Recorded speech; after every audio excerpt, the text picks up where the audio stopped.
মূল্যে পাকিস্তান সেনারা ভারতের কাছে সারেন্ডার করলেন, তারই পরিপ্রেক্ষিতে আমাদের একটা ভূখণ্ড মানচিত্রর কেবল একটা বহিঃপ্রকাশ হল। প্রকৃত স্বাধীনতা, সেই স্বাধীনতা কি কবে পেল? এবার আপনার প্রশ্নের উত্তরটা দিই যে মহান স্বাধীনতার ঘোষক শহীদ প্রেসিডেন্ট জিয়াউর রহমান এবং দেশনেত্রী বেগম খালেদা জিয়ার যোগ্য উত্তরসূরি তারেক রহমান সাহেব, আমার ধারণা আজকে উনি মা অসুস্থ থাকলে সন্তান অনেক সময় অনেক কথা বলে, সেটাকে ওইভাবে সিরিয়াসলি নেওয়ার কিছু নেই।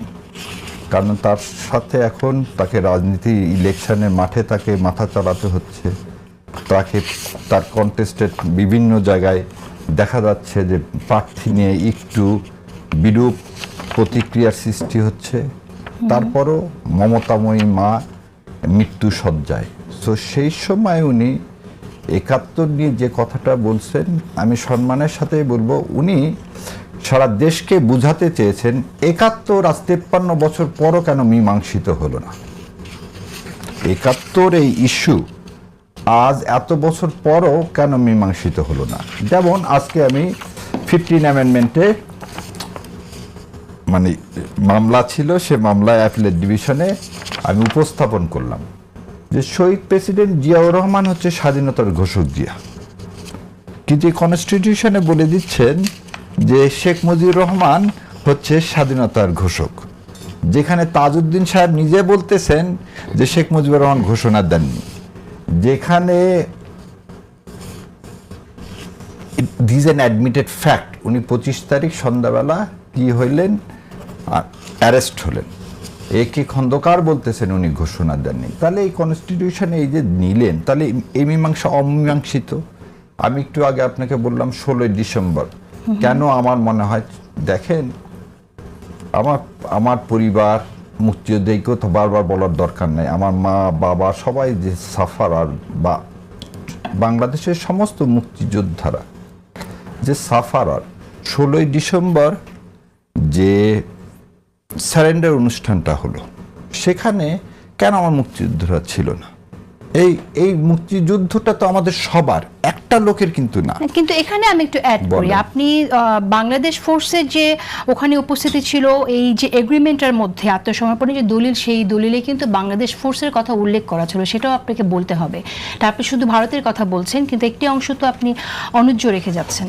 আচ্ছা, এইটা আমি দেখলাম, আমি একটু সেজন্য আজকে নিয়ে এসেছি ইনস্ট্রুমেন্ট অফ সারেন্ডার। এটা একটু বলে দিই। প্রথম কোনো মিত্র বাহিনী বলে কোনো বাহিনী ছিল না, আবার মনে দিই জয়েন্ট ফোর্স বলে কোনো ফোর্স গঠন করা হয়নি, এরকম কোনো ট্রিটিও নেই। সো বাংলাদেশ এবং ইন্ডিয়ার যে একটা জয়েন্ট ফোর্স, আমাদের ফোর্সের সর্বাধিনায়ক ছিল জেনারেল MAJ ওসমানী, আর ইন্ডিয়ান ফোর্সের এইখানে দেখেন সুন্দর করে বলতেছে, আমি একটু পড়ে শোনাই যেটা নিয়ে এই মিসকোট হচ্ছে।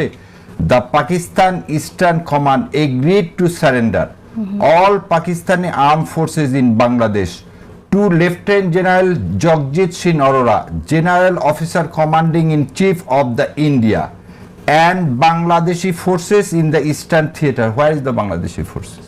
Secondly, এখানে তাহলে সাইন থাকতে হবে। আপা ভালো জানেন যে কন্ট্রাক্ট হতে গেলে যদি একটা কন্ট্রাক্টের পার্টিতে আমরা 3 জন আছি, যদি 3 জন যদি সাইন না করি, আমি আপনাকে বলতে পারি না you are bind by this.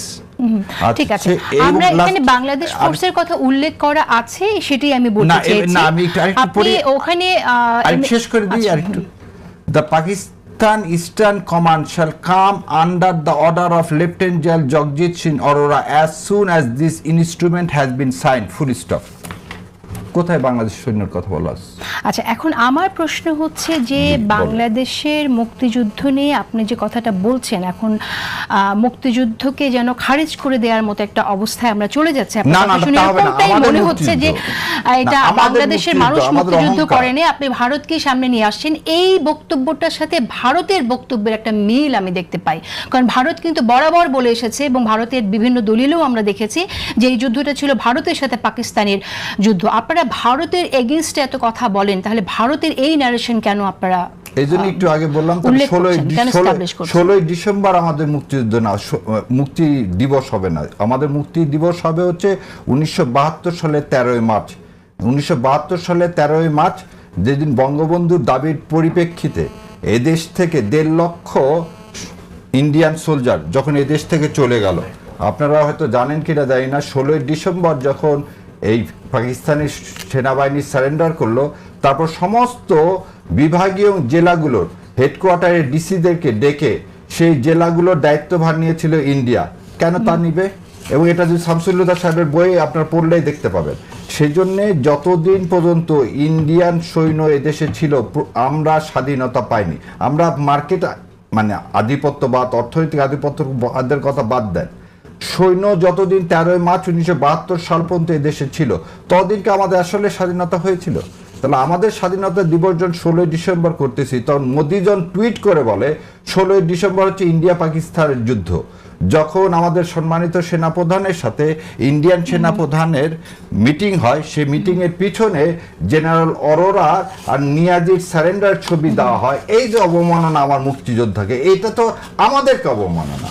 আমরা তো এই অবমাননা মানার জন্য তো মুক্তিযুদ্ধ করিনি। মুক্তিযুদ্ধ তো আমাদের লক্ষ লক্ষকে মুক্তি সেনারা করছে, এই মুক্তি সেনা আমার আপনার ভাই বোন। ওকে, কিন্তু আত্মসমর্পণটা 16ই ডিসেম্বরে যে সময় হয়েছিল, সেই সময়ে আপনি উল্লেখ যেটা করা আছে সেটাকে আপনি না মেনে বলছেন 13ই মার্চে যাওয়ার কথা। সেই বিষয়ে আমরা মন্তব্য আমি জানবো, কিন্তু আপনার কাছে যে প্রশ্নটি রেখেছিলাম যে একটি দলের কর্মকাণ্ড 71-এ দেখেছে দেশবাসী, সেই বিষয়কে আপনি কিভাবে দেখছেন? আসলে কি দেশবাসী 71-এ দেখেছে কিনা, নাকি দেশবাসী ভুলে যাচ্ছে? একটি দল বলতে উনি পাকিস্তানের যে পাকিস্তান সেনাবাহিনীর যে অপারেশন, এটাকে মিন করছে না কোনো দলকে মিন করছে, এটা উনি যতক্ষণ পরিষ্কার করবে না ততক্ষণ মনে হয় আমাদের এর মধ্যে যাওয়া উচিত না। কেন বলতেছে এই কথা?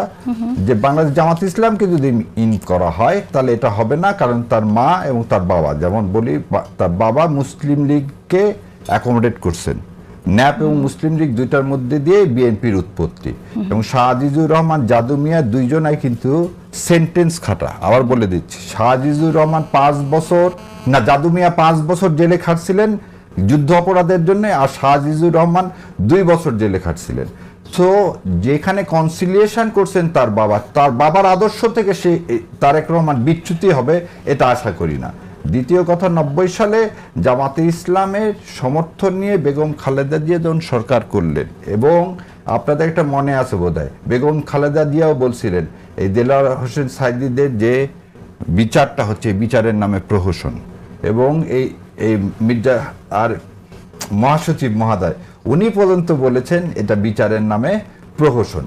সো আমাদের এই স্ট্যান্ডিংকে আমার ধারণা তারেক রহমান এইভাবে হয়তো অনেকে এটাকে ইন্টারপ্রেট করতে যাচ্ছে বিচারের নামে প্রহসন। যে বিচারিক হত্যাকাণ্ড হয়েছে সে কথাগুলো আমরা নিজেরাও অনেকবার কথা বলেছি, যে বিচারগুলো হয়েছে সেটা অনাকাঙ্ক্ষিত, যে পদ্ধতিতে আসামিকে থ্রেট দিয়ে গুম করে যেগুলো হয়েছে সেটা আমরা দেখেছি। কিন্তু এর অর্থ এই না যে মুক্তিযুদ্ধে যা ঘটেছে সেই স্মৃতিটা বিলোপ হয়ে যাবে মানুষের কাছ থেকে। বিএনপির সাথে কোন রাজনৈতিক দল যার বিরুদ্ধে এরকম সমালোচনা ছিল যে মুক্তিযুদ্ধের বিরুদ্ধে অবস্থান নেয়ার, তাকে গুরুত্ব দেওয়ার মধ্যে দিয়েও ইতিহাসে মুক্তিযুদ্ধ যে স্মৃতি, মুক্তিযুদ্ধে কোনো দলের যে কর্মকাণ্ড, সেইটা মানুষ ভুলে যাবে কিনা সেই প্রশ্নটা কিন্তু থেকেই যায়। আমি আসবো আপনার কাছে। রুমিন ফারহানা, আমরা এই প্রসঙ্গে আসি। যে কথাটি আসলে এখানে ব্যারিস্টার শাহরিয়ার কবির বললেন, এই কথাটি তো বিএনপি খারিজ করে দিতে পারবে না, যে বিএনপি তো তাদের সাথে নিয়ে সরকার গঠন করেছে এবং আরেকবারও তাদের সমর্থন নিয়ে সরকার গঠন করেছে। তো এরপরে এখন এসে যখন এই কথাটা বলতে হচ্ছে যে একটি দলের কর্মকাণ্ড 71-এ দেখেছে, তাহলে কি বিএনপি আফসোস করছে তাদেরকে সাথে নেয়ার জন্য, নাকি সেই দল সম্পর্কে কি আসলে বিষয়টা? আপনাকে অসংখ্য ধন্যবাদ। কথাটি এসছে আরেকটি কথার প্রেক্ষিতে। কথাটি কি? দীর্ঘদিন ধরেই আমরা দেখেছি বিএনপির প্রতিপক্ষ হিসেবে যেই দলগুলো মাঠে এখন ক্রিয়াশীল, তারা প্রায় বলবার চেষ্টা করেছে যে আওয়ামী লীগ বিএনপিকে দেখা হয়েছে, সো এইবার আমরা তৃতীয় আরেকটি পক্ষকে বা তৃতীয় আরেকটি রাজনৈতিক শক্তিকে দেখা যাক। বলা হয়েছে যে নৌকা ধানের শীষ, এক সাপের 2 বিষ, নাকি? হ্যাঁ, 2 সাপের একই বিষ, সরি, 2 সাপের একই বিষ।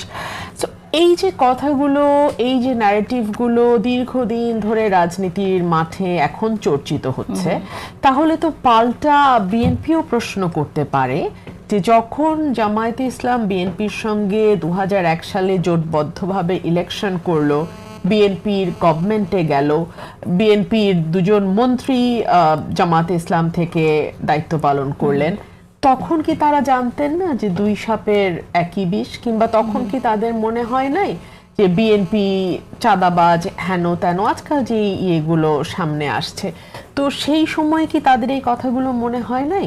তো একই প্রশ্ন কিন্তু বিএনপিও রাখতে পারে। বরং বিষয়টিকে আমি এভাবে দেখি, সামনে নির্বাচন, প্রত্যেকটি রাজনৈতিক দল চেষ্টা করছে তাদের ভোট ব্যাংক আরো কতটুকু বাড়ানো যায়।